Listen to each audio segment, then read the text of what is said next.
Spirit to spirit കമ്മ്യൂണിക്കേഷനിലേക്ക്, ആത്മാവാകുന്ന ദൈവവുമായിട്ടുള്ള ഒരു ആത്മീയ കമ്മ്യൂണിക്കേഷനിലേക്ക് നമ്മൾ കയറുകയാണ്. ആ ആത്മാവും തമ്മിലുള്ള ഒരു ഫ്യൂഷൻ ശരിക്കും 1 Corinthians chapter 2 ആ ഒരു ഫ്യൂഷനെ കുറിച്ച് ശരിക്കും പറയുന്നുണ്ട്. വേഴ്സ് 10 നമുക്കോ ദൈവം തന്റെ ആത്മാവിനാൽ അത് വെളിപ്പെടുത്തിയിരിക്കുന്നു. ആത്മാവ് സകലത്തെയും ദൈവത്തിന്റെ ആഴങ്ങളെയും ആരായുന്നു. അതിന്റെ മുകളിൽ പറഞ്ഞിരിക്കുന്നത് ദൈവം തന്നെ സ്നേഹിക്കുന്നവർക്ക് വേണ്ടി ഒരുക്കിയിട്ടുള്ളത് കണ്ണ് കണ്ടിട്ടില്ല, ചെവി കേട്ടിട്ടില്ല, ഒരു മനുഷ്യന്റെ ഹൃദയത്തിൽ തോന്നിയിട്ടുമില്ല എന്ന് പറയുന്നത് ഒരു പാസ്റ്റ് എക്സ്പീരിയൻസ് ആണ്, അല്ലാതെ ഇപ്പോഴും തോന്നിയിട്ടില്ലെന്നല്ല, തോന്നത്തില്ലെന്നും അല്ല.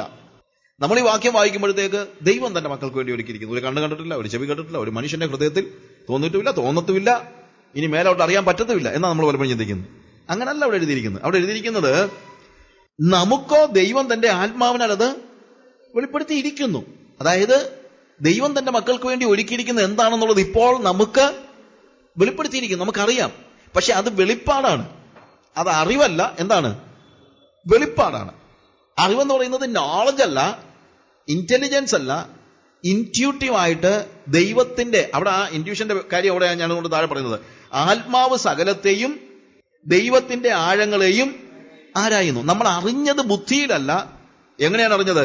ദൈവം തന്റെ ആത്മാവിനാൽ നമുക്കത് വെളിപ്പെടുത്തിയിരിക്കുന്നു. പരിശുദ്ധാത്മാവിനാൽ നമുക്ക് വെളിപ്പെടുത്തിയിരിക്കുകയാണ്. എന്ത്? എന്നെക്കുറിച്ചുള്ള ദൈവത്തിന്റെ ഹിതം എന്താണെന്നുള്ളത് വെളിപ്പെടുത്തിയിരിക്കുകയാണ്. അത് ഞാൻ റിയലൈസ് ചെയ്യുന്നത്. ഞാൻ പറഞ്ഞല്ലോ, ദൈവഹിതത്തെ മാറ്റാൻ വേണ്ടിയല്ല പ്രാർത്ഥന, ദൈവഹിതത്തെ തിരിച്ചറിയാൻ വേണ്ടിയാണ്. ശ്രദ്ധിച്ചല്ലോ കാര്യം. ദൈവഹിതത്തെ മാറ്റാനല്ല പ്രാർത്ഥന. എന്തിനാണ്? ദൈവഹിതത്തെ തിരിച്ചറിയാനാണ്. അത് തിരിച്ചറിയുന്നത് എങ്ങനെയാണ്? ആത്മാവിലാണ് തിരിച്ചറിയുന്നത്. ആത്മാവിൽ. അത് എങ്ങനെയാണെന്ന് ചോദിച്ചാൽ, എന്റെ ആത്മാവ് സകലത്തെയും ദൈവത്തിന്റെ ആഴങ്ങളെയും ആരായുന്നു. The spirit searches everything, even the innermost depths of God. ആത്മാവ് സകലത്തെയും ദൈവത്തിന്റെ ആഴങ്ങളെയും എന്ത് ചെയ്യുന്നു? ആരായുന്നു. മനുഷ്യനിലുള്ളത് അവനിലെ മനുഷ്യാത്മാവല്ലാതെ മനുഷ്യരിൽ ആർ അറിയും? എന്റെ ഹൃദയത്തിനുള്ളിലുള്ളത് എന്താണെന്നറിയാൻ ലോകത്തിലൊരു മനുഷ്യനും കഴിയത്തില്ല. മനുഷ്യനിലുള്ളത് മനുഷ്യാത്മാവല്ലാതെ ആരും അറിയുന്നില്ല. അടുത്തത്, ദൈവത്തിലുള്ളത് ഔവണ്ണം തന്നെ ദൈവത്തിലുള്ളത് ദൈവാത്മാവല്ലാതെ ആരും ഗ്രഹിച്ചിട്ടില്ല. ദൈവത്തിന്റെ ഹൃദയത്തിനുള്ളിലുള്ളത് ആരെ അറിഞ്ഞിട്ടുള്ളൂ? ദൈവമേ അറിഞ്ഞിട്ടുള്ളൂ. പക്ഷെ അവിടെ കൊണ്ട് കാര്യം അവസാനിക്കുന്നില്ല. ഇവിടെ കൊണ്ട് വായിച്ചു കഴിഞ്ഞാൽ നമ്മൾ ചിന്തിക്കും, അതെ, എന്റെ മനസ്സിലുള്ളത് എനിക്കറിയത്തുള്ളൂ, ദൈവത്തിന്റെ മനസ്സിലുള്ളത് ആർക്കറിയാം? അതുപോലെ നമുക്കറിയാൻ പറ്റുമോ? അങ്ങനല്ല അവിടെ എഴുതിയിരിക്കുന്നത്. താഴെ എന്താണെന്ന് എഴുതിയിരിക്കുന്നത് അറിയാമോ? നാമോ ലോകത്തിന്റെ ആത്മാവിനെ അല്ല, ദൈവം നമുക്ക് നൽകിയത് അറിവിനായി ദൈവത്തിൽ നിന്നുള്ള ആത്മാവിനെ അത്രേ പ്രാപിച്ചത്.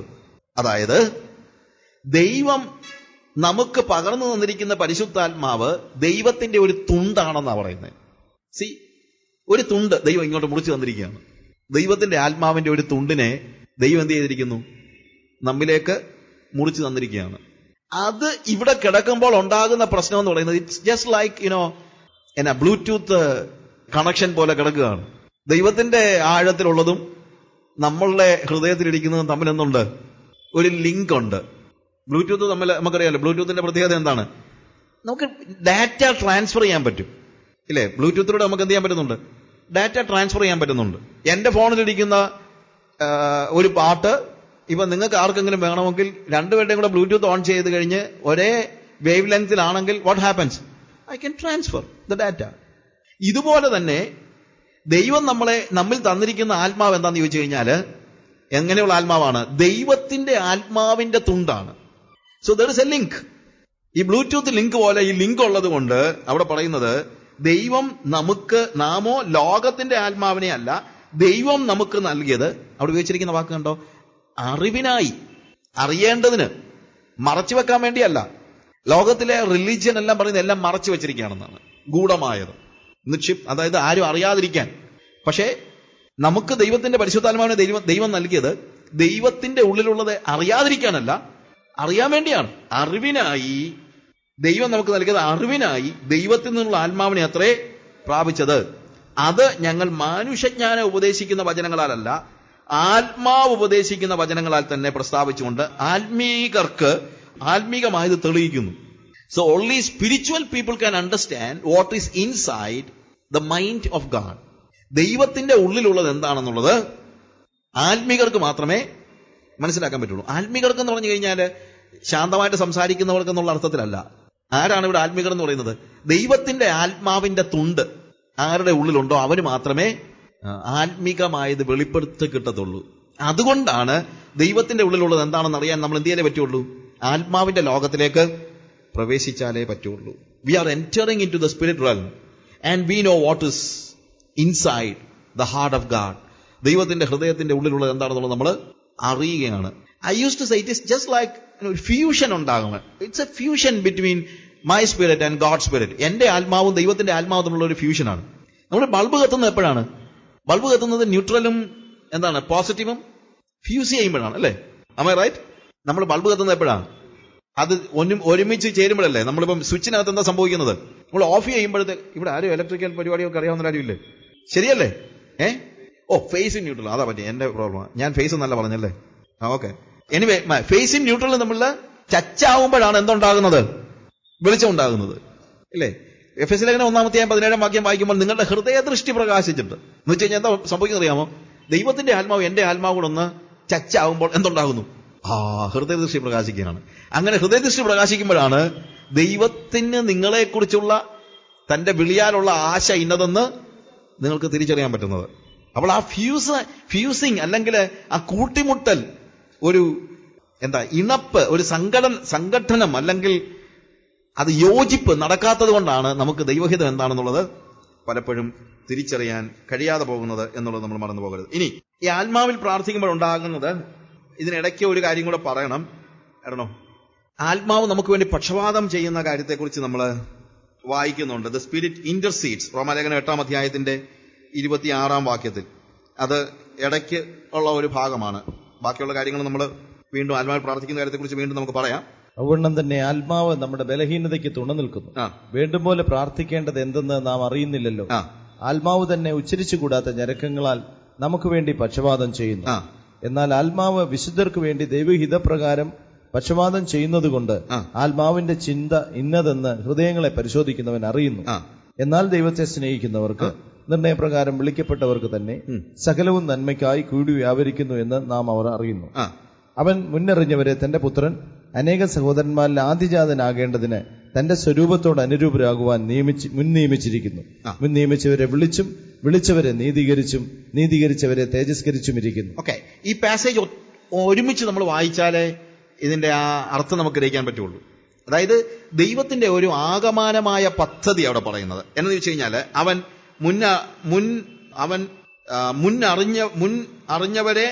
മുന്നറിഞ്ഞവരെ വിളിച്ചും വിളിച്ചവരെ നീതീകരിച്ചും നീതീകരിച്ചവരെ തേജസ്കരിച്ചും ഇരിക്കുന്നു. അപ്പോൾ ആത്യന്തികമായി ദൈവം ചെയ്തുകൊണ്ടിരിക്കുന്ന പ്രവൃത്തി എന്താണ്? നമ്മളുടെ തേജസ്കരണത്തിലേക്ക് കൊണ്ടുപോവുകയാണ്. ദൈവം നമ്മളെ വിളിച്ചത് ആത്യന്തികമായി എന്താകാൻ വേണ്ടിയാണ്? നമ്മുടെ ഗ്ലോറിഫിക്കേഷൻ ആണ് ദൈവത്തിന്റെ ലക്ഷ്യം എന്ന് പറയുന്നത്. നമ്മൾ തേജസ്കരിക്കുക എന്നുള്ളതാണ്. അപ്പോൾ ആ തേജസ്കരണം എവിടെയാണ് നടക്കുന്നത് ചോദിച്ചു കഴിഞ്ഞാൽ, അവന്റെ പുത്രന്റെ സ്വരൂപത്തോട് നമ്മൾ പൂർണ്ണമായി അനുരൂപപ്പെടുമ്പോഴാണ് നമ്മൾ തേജസ്കരിക്കപ്പെടുന്നത്. അപ്പോൾ അവന്റെ പുത്രന്റെ സ്വരൂപത്തോട് അനുരൂപപ്പെടുക, ഞാനിത് അതിന് പുറകോട്ട് നോക്കുമ്പോഴത്തേക്ക് എന്ന് പറയുന്നതാണ് നമ്മുടെ ജീവിതത്തിലെ ഏറ്റവും വലിയ നന്മ. ദൈവം അവിടെ എന്നാൽ ദൈവത്തെ സ്നേഹിക്കുന്നവർക്ക് നിർണയപ്രകാരം വിളിക്കപ്പെട്ടവർക്ക് തന്നെ സകലവും നന്മയ്ക്കായി കൂടി വ്യാപരിക്കുന്നു. എന്താ നന്മയ്ക്കായി കൂടി വ്യാപരിക്കുന്നത്? പുത്രന്റെ സ്വരൂപത്തോടുള്ള അനുരൂപതയ്ക്കായിട്ടെല്ലാം ഉണ്ടായി വരുന്നതായി പറയുന്നത്. നന്മയ്ക്കായി കൂടി വ്യാപരിക്കുക എന്ന് പറഞ്ഞാൽ എന്താണ് അതിന്റെ അർത്ഥം? എന്താണ്? We need to see that we are confirming to the image of his son. അവന്റെ പുത്രന്റെ സ്വരൂപത്തോട് അനുരൂപരാകുന്നതിന്.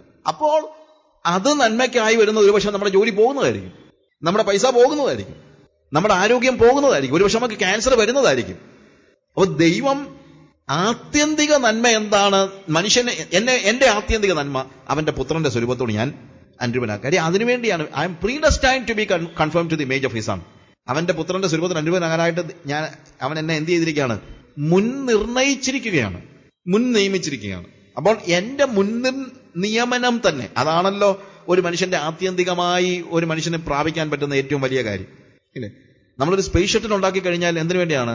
അതിന്റെ പെയിന്റ് കണ്ട് സന്തോഷിക്കാൻ വേണ്ടിയല്ലല്ലോ നമ്മൾ സ്പേസ് ഷട്ടിൽ ഉണ്ടാക്കുന്നത്, ആണോ? അല്ല. ഒരു സ്പേസ് ഷട്ടിലിനെ സംബന്ധിച്ചിടത്തോളം അതിന്റെ ലക്ഷ്യം എന്ന് പറയുന്നത് എന്താണ്? അത് സ്പേസിൽ ചെന്നിട്ട് അതിനൊരു കാര്യം നിർവഹിക്കാനുണ്ട്, ഇല്ലേ? സ്പേസിലോട്ട് എത്ര നല്ല ശബ്ദം ഉണ്ടാക്കിയാലും എത്ര പുക പോയാലും ഒന്നും സ്പേസ് ഷട്ടിൽ ഒരിക്കലും എന്തല്ല, ഒരു വിജയമല്ല. അത് വിജയമാകുന്നത് എപ്പോഴാണ്? എന്തിനു വേണ്ടി അത് നിയമിച്ചോ ആ കാര്യം ചെയ്യുമ്പോഴാണ്. ഒരു സ്പേസ് ഷട്ടിൽ ഉണ്ടാക്കി VSS ഇവിടെ തുമ്പെ കൊണ്ട് വെച്ചിട്ട് യാതൊരു അർത്ഥവുമില്ല. അതെല്ലാവരും വന്ന് കണ്ടിട്ടും അർത്ഥമില്ല. അതിന്റെ ഫോട്ടോ എടുത്തിട്ടും അർത്ഥമില്ല. അതിന്റെ ഫോട്ടോ ലോകം മുഴുവൻ പബ്ലിഷ് ചെയ്തിട്ടും അർത്ഥമില്ല. ഇനി മുകളിലോട്ട് പോയിട്ടും അർത്ഥമില്ല. ഇല്ലേ? എവിടെ ചെന്നിരിക്കണം?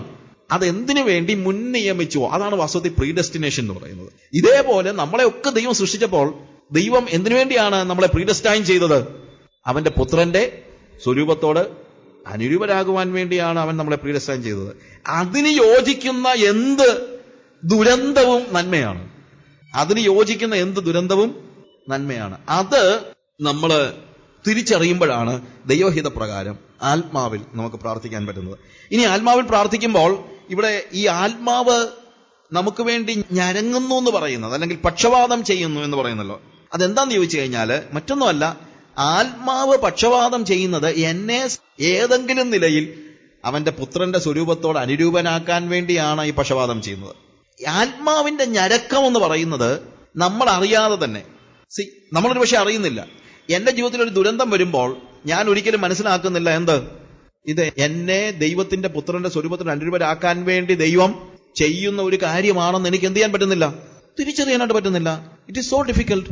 അപ്പൊ അന്നേരം ഞാൻ പ്രാർത്ഥിക്കാനിരിക്കുമ്പോൾ കർത്താവിനോട് ഞാൻ പറയുന്നു, കർത്താവേ എന്തോ ഇപ്പൊ സംഭവിക്കുന്നത്, എനിക്കൊന്നും അറിയത്തില്ല. ഒരു പക്ഷെ അന്നേരം നമ്മൾ വെറുതെ കരയായിരിക്കും. We do not know what is happening, we are just crying, we are just speaking in tongues, we do not know what we are doing. അവിടെ ബുദ്ധി കയറി വരുന്നില്ല. കാര്യം ബുദ്ധിയിൽ എനിക്ക് എന്ത് മനസ്സിലാക്കാൻ കഴിയുന്നില്ല, ഇതൊരു നന്മയാണെന്നുള്ളത് മനസ്സിലാക്കാൻ കഴിയുന്നില്ല. അപ്പോഴും ആത്മാവിൽ സന്തോഷത്തോടുകൂടെ പ്രാർത്ഥിക്കാൻ എനിക്ക് കഴിയുന്നെങ്കിൽ അത് എങ്ങനെയാണ്? എന്റെ ബലഹീനതയിൽ ആത്മാവ് എന്ത് ചെയ്യുകയാണ്? കൂട്ടു നിൽക്കുകയാണ്.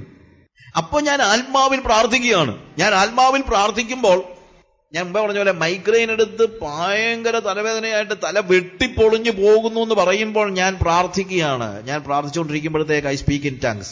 U know what I am saying? Lord, I really thank you, Lord. I really thank you because you have given me this migraine. I thank you, Lord, because this helped me to become like you, oh Lord. I just want to see that I am conformed to the image of your son. I really thank you, Lord. ഇതൊക്കെ ഞാൻ എവിടെ പറയുന്നത്? അന്യഭാഷയിലാണ് പറയുന്നത്. പക്ഷെ നമ്മൾ പുറമേ പറയുന്നതിനാ, എന്റെ ദൈവമേ, തലവേദന, വേറെ എന്തോ എനിക്ക് തന്നാലും വേണ്ട, എനിക്ക് തലവേദന തരല്ലേ കർത്താവേ. ഇതാണ് ഞാൻ എന്ത് ചെയ്യുന്നത്? പുറമേ പറയുന്നത്. കൊടിഞ്ഞി അല്ലേ? കൊടിഞ്ഞി. അപ്പം പുറമേ പറയുന്നത് എന്താണ്? ഇതൊന്ന് മാറ്റിത്തരണേ, അതാണ് ഇതാണ്. അപ്പൊ അങ്ങനെ പ്രാർത്ഥിച്ചുകൊണ്ടിരിക്കുന്ന കൂട്ടത്തിൽ പെട്ടെന്ന് എന്ത് ചെയ്യുന്നു? ഞാൻ ഇത് മാറ്റിത്തരണേ പ്രാർത്ഥിച്ചുകൊണ്ടിരിക്കുമ്പോൾ ഞാൻ ആത്മാർത്ഥത ഉള്ളവനാണെങ്കിൽ പെട്ടെന്ന് ഞാൻ എന്ത് ചെയ്യുന്നു? I start speaking in tongues.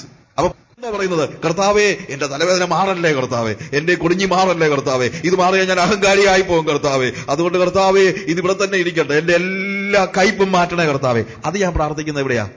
ആത്മാവിൽ, അന്യഭാഷയില. അപ്പൊ ആത്മാവ് എന്ത് ചെയ്യുന്നു? നമ്മുടെ ബലഹീനത. എന്താണ് ബലഹീനത? എനിക്ക് എന്താണ് നന്മയെന്നറിയാൻ എനിക്ക് കഴിയാതിരിക്കുന്ന എന്റെ ബലഹീനത.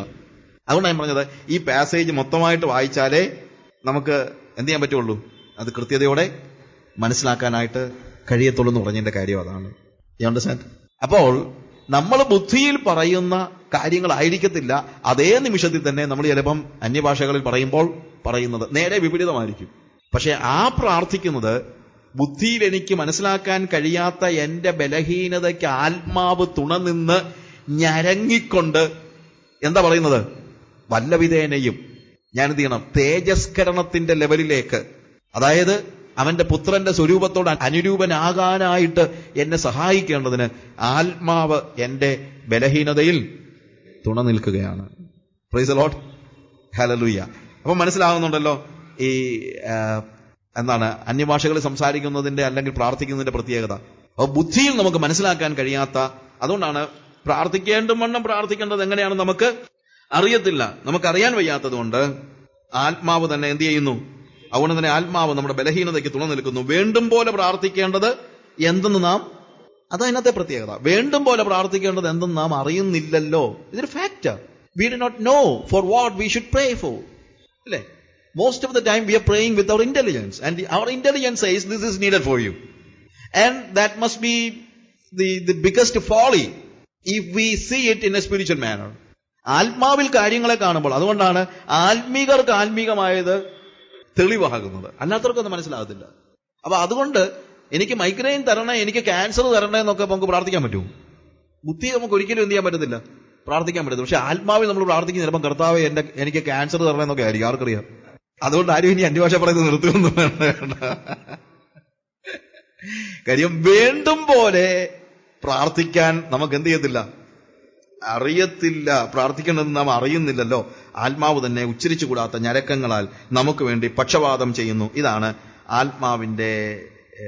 ആത്മാവ് നമ്മുടെ പ്രാർത്ഥനയ്ക്ക് തുണ നിൽക്കുന്നു എന്ന് പറയുമ്പോൾ നമ്മൾ മനസ്സിലാക്കേണ്ടത്.